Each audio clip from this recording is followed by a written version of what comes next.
This the hot. What's up, ATL? How y'all feeling?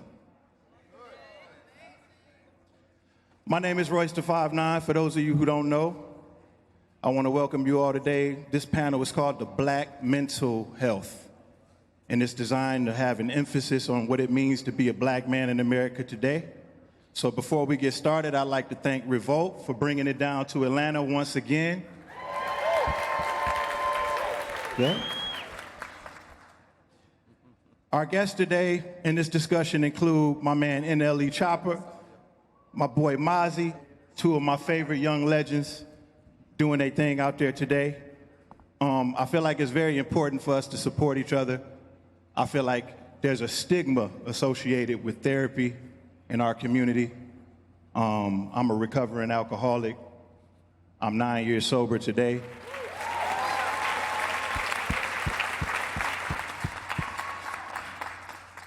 And I feel like I benefited so much just off therapy, you know? It's something to be said about making it out of these environments and then actually being able to look back and see all of the different ways in which we're behind the 8-ball. And our inability to be able to communicate with each other, from our relationship with our women, our parents, and the list goes on and on. So without further ado, I want you to give a round of applause for our panelists. Come on up, fellas.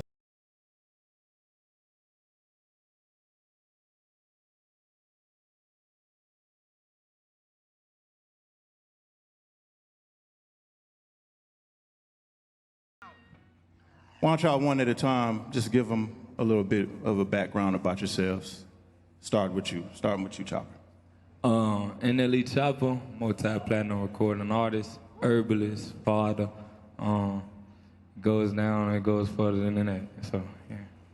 So I'm about it. Mozzy, Northern California. Let me know something there. Nah, you know, I've been at it for a minute, and you know, I'm just happy to be here. Shout out to REVOLT, Squadron. Definitely. Okay, so I want to read this question to you guys, and I want you to just tell me what it makes you think, the first thing that comes to your mind. So research suggests that the adult black community is 20% more likely to experience serious mental health problems. How do you guys, as members of the black community and as public figures, make sure that you aren't part of the 20%, and if you are, how do you address whatever mental health concerns that you may have, whether it be therapy, meditation, yoga, etc., exercise? How do you address it? Starting with you, Chop. Well, I feel like meditation is one of the most important things, and it played a big role in my life. It was a point in my life to where I was depressed, anxiety was heavy. I even tried, you know what I'm saying, suicide before. It was at that point. And I feel like meditation is a lost art, because I feel like just as if, you know what I'm saying, we go to sleep, we fall asleep, right? I feel like the balance of it, the alternative of sleep, the opposite of it is meditation, because it's a resting state. And I just feel like it's a lost art. A lot of people don't know that your breath is life, you know what I'm saying? You can go days without eating, but you don't know nobody that can go days without breathing. So the way you control your breath, the way you know what I'm saying, the more oxygen that gets inside of the body, it goes down to things like that, how oxygen actually kills certain cells in the body, you know what I'm saying, that give you cancerous type states, that give you, that make your mindset think a certain way. So I just feel like, man, I can go on. I don't want to be talk too long about it, but take your time, take your time. You in therapy currently? I never went to therapy. I just feel like just putting that self-love into you and just taking that time out today and just, you know what I'm saying, breathe. That's all it is to it. That's why certain times where people, you know, a therapist, some therapists say, when you get mad, just take a deep breath. You know what I'm saying? That's just the base, the small origin of getting to meditation. When you, I don't know, this go kind of. Absolutely. What about you, Mozzy? Coming from where I'm from, you know, Granny our therapist. So, you know, You said Granny? Granny, most definitely. That's who you talk to. That's who you vibe with. You get in trouble with the law, you calling home. You feel me? You get shot or something, Granny gonna pull up. She, you know, it's that home base.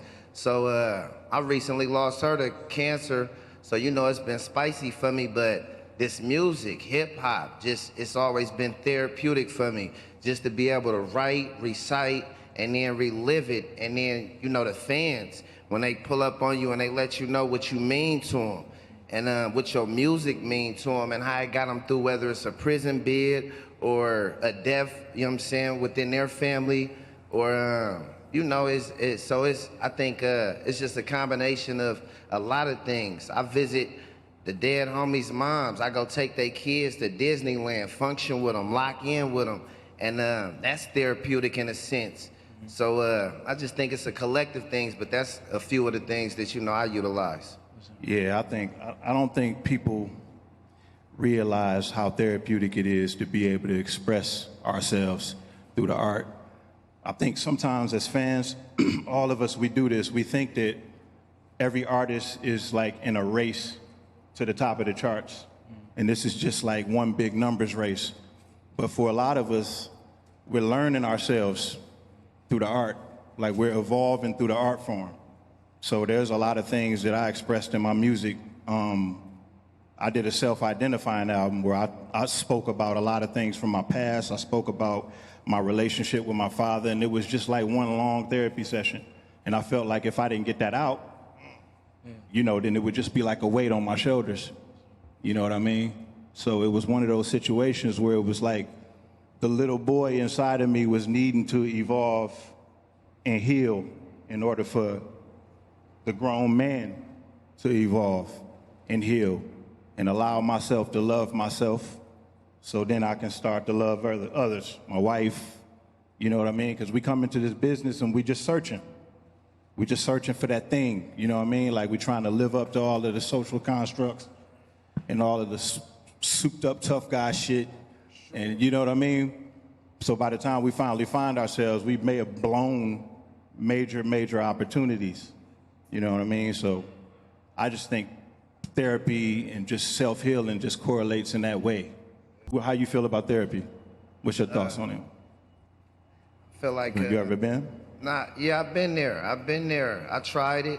I got an album called Untreated Trauma. I recently just dropped. And once more, therapeutic. And you know, we come from a stitch lip society where it ain't socially acceptable to talk or just to talk to a therapist or about it. It's like, you know, like you said, you gotta be macho. You a fella, you know what I'm saying? And a lot of people depending on you, etc. So, you know, you gotta be the big dog, and you know, it's once more, it ain't socially acceptable, so we look down on it. But I think it's more than a necessity. I think it's mandated. Just like health is wealth, mental health is wealth. And you know, so I holla at my young and make sure they legitimate mentally. And anytime I get an opportunity to express myself, like I said, you don't talk to the police. This is how we raised. You don't talk to the police. Moms told you don't be talking out anything that happened in this house, stay in this house. You hear me? And so it'd be like now we pulling up on a stranger and, you know, airing out our dirty laundry. I think I ain't feeling that. And, you know, we look down upon that. But I think, like you said, as we grow as men, we get a sense that, you know, it's same way you break a leg and you go seek assistance, same thing mentally. If you're going through something emotionally, you need to seek assistance. Make sure your mentality righteous.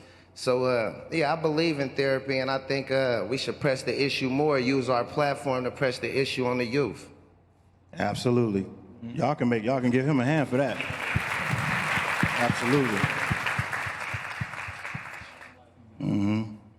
Yeah, and it's definitely something that needs to be addressed from our platforms and people with influence over the youth, definitely.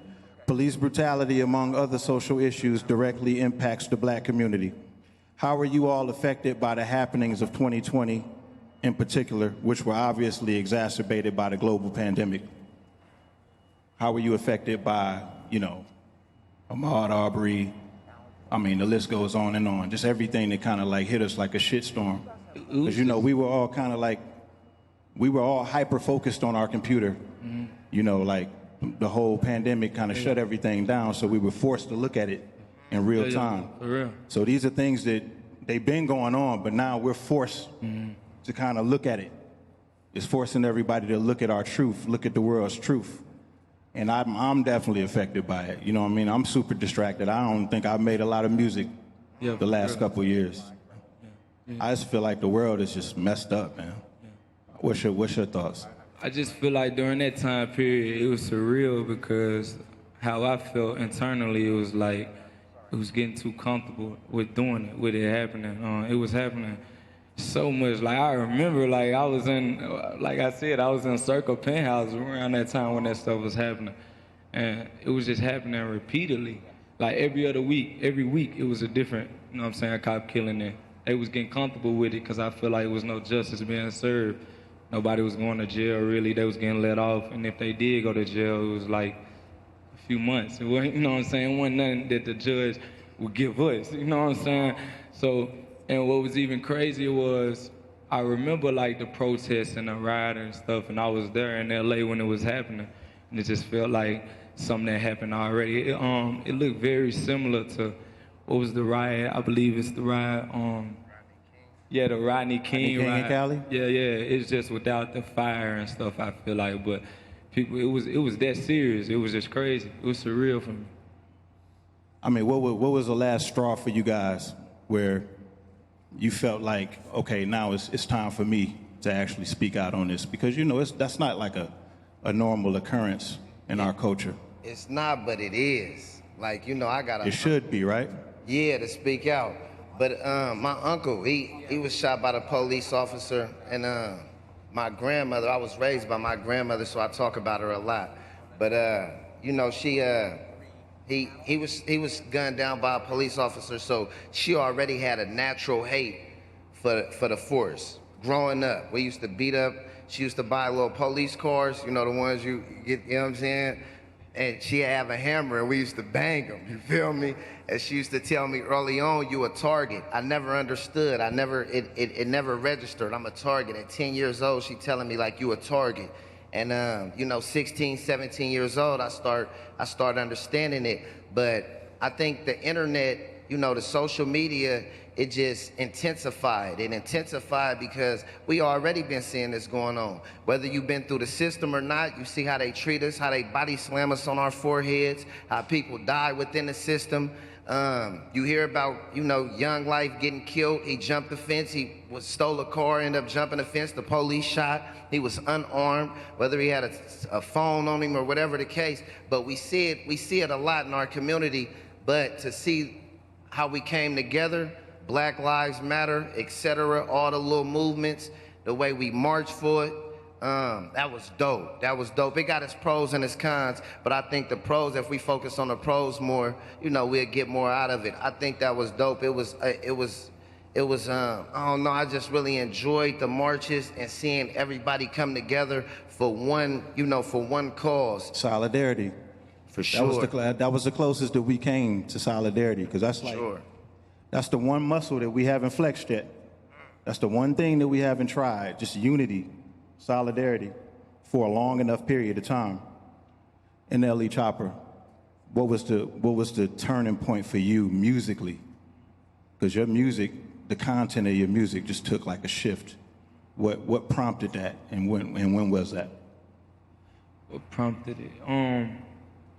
It was around last year, like August, and like I said, I was in the worst mindset. I was like really in the worst mindset that I ever been in, and I realized it was, you would think like you would be in that mindset before you get everything you want.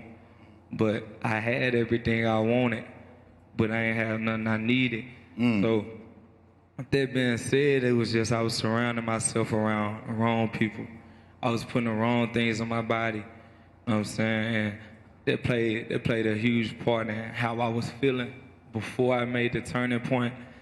And like I said, it was just this one day, and I started praying. And I remember it was this prayer I said before I blew up.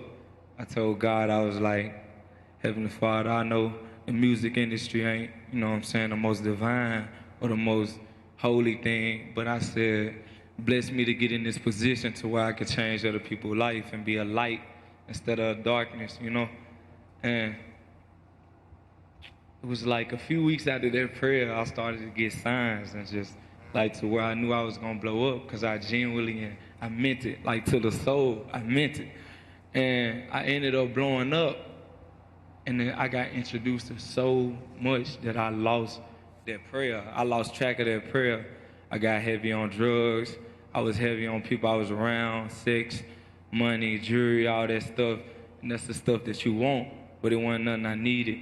And it felt like it was cool, it was good, and then when stuff just started to get taken away from me, and then stuff started to happen. All of that stuff gets promoted to us. Yeah. You know, we think we want to be rich, we think we want to be famous, but fame ain't for everybody, bro.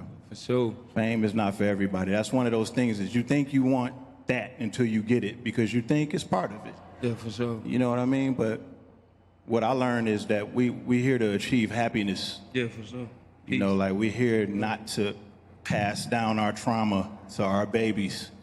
Like what good is passing them down a bunch of money if we just passing them down all of that toxic trauma and all of that with it? Like have you always been religious? You seem are you religious? Are you Honestly, I'm not religious. You come from a religious family? My grandmother, she's very religious. I'm not really religious, but I believe in a God, because like I said, for every creation, it's a creator. I'm saying if we go out here and I make a new cell phone a day, I'm the creator of it. So I feel like, in a sense, I'm a God. I'm a baby G to the biggest G. But I'm saying the same way this world is, these planets, you got stars, you got the sun, you got the moon. You know, there's no way you could say that this creation is here without a creator. So that's how I look at life. And I'm real strong on prayer, more so than like going to church or doing this. Like I got a real strong faith, because like certain things, it's just, if it don't feel right with me, I don't do it. But if it feel right, I do it. And that's what feel right with me, you know.